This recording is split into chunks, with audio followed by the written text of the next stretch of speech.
ఇప్పుడు క్రైస్తవ లోకానికి సవాల్ ఏంటంటే, మనం చేసే ప్రార్థన గివ్ మీనా మేక్ మీనా.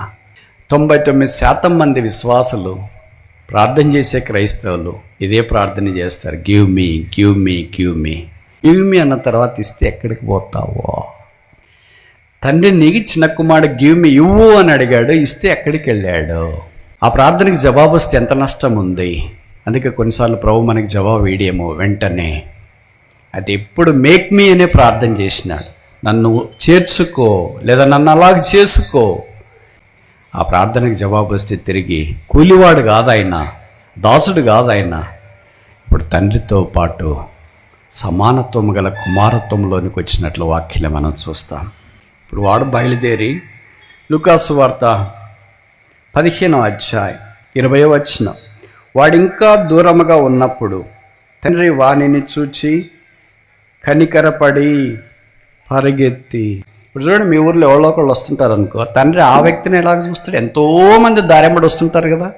భవిష్యత్ తండ్రి లోపలికి వెళ్ళకుండా బయటే ఉన్నాడేమో ప్రతి ఉదయం నుండి సాయంకాలం దాకా. ఉదయం సూర్యుడు ఆరంభించే కొలది సూర్యుడు ముగించేదాకా లేదా అస్తమించేదాకా బయటే ఎదురు చూస్తున్నాడేమో. ఎవరన్నా వచ్చి అడుగుతారు, ఏంటండి బయట కూర్చున్నారంటే, కొడుకు లేడండి, వెళ్ళిపోయాడు, వస్తాడేమో అని ఎదురు చూస్తున్నాను. మరే మీకు పిచ్చా? ఎన్నేళ్ళు అయిపోయింది ఇలాగా? ఏదో మొదటి రోజు, మొదటి వారం, మొదటి మాసం, మొదటి సంవత్సరం అంటే ఎదురు చూడొచ్చు.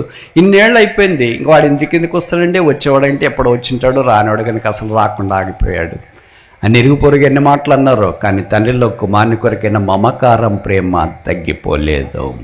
వాడు ఇంకా దూరంగా ఉన్నప్పుడు చూచినాడు. తండ్రి కళ్ళు చూస్తాయి, వేరే వాళ్ళ కళ్ళు అయితే శపిస్తాయేమో. అందుకే వాడు ఇంకా దూరంగా ఉన్నప్పుడు తండ్రి పరిగెత్తుకొని పోయాడు. ఎందుకు పరిగెత్తాడు? నడిచి రావచ్చుగా. ఎవరు పరిగెత్తాలో? కొడుక తండ్రి? వయసులో ఉన్నోళ్ళ ముసలోళ్ళ?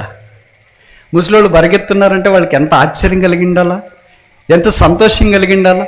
అందుకే తండ్రి పరిగెత్తాడు. ఒక పరిగెత్తుకోకుండా నడిచిపోవచ్చుగా. ఒకళ్ళు నడిచిపోతే ఈయనకేమో అనుకుందంటే, దగ్గరకు వచ్చిన తర్వాత నన్ను చూసి కుమారుడు మళ్ళీ స్కిప్ అవుతాడేమో, తెప్పోయినోడు అంత బాగా రాలేడేమో, మనసు మార్చుకుంటాడేమో, మళ్ళా మిస్ అయిపోతాడేమో, స్నేహితులు ఎవరన్నా కలుస్తారేమో. ఎవరు మా ఊర్లో నా కుమారుని కలవక మునిపే నేనే వెళ్ళి కలవాలా ఆయన పరిగెత్తిపోతుంటే ఇరుగు పొరగంతా చూస్తున్నారు. ఏం పరిగెత్తిపోతాడు? రోజు కూర్చునేవాడు పరిగెత్తున్నాడు. ఎందుకన్నా పరిగెత్తున్నా నో ఆన్సర్. కుమార్ని చేరు వరకు ఆయన పరుగులో ఆపలేదు.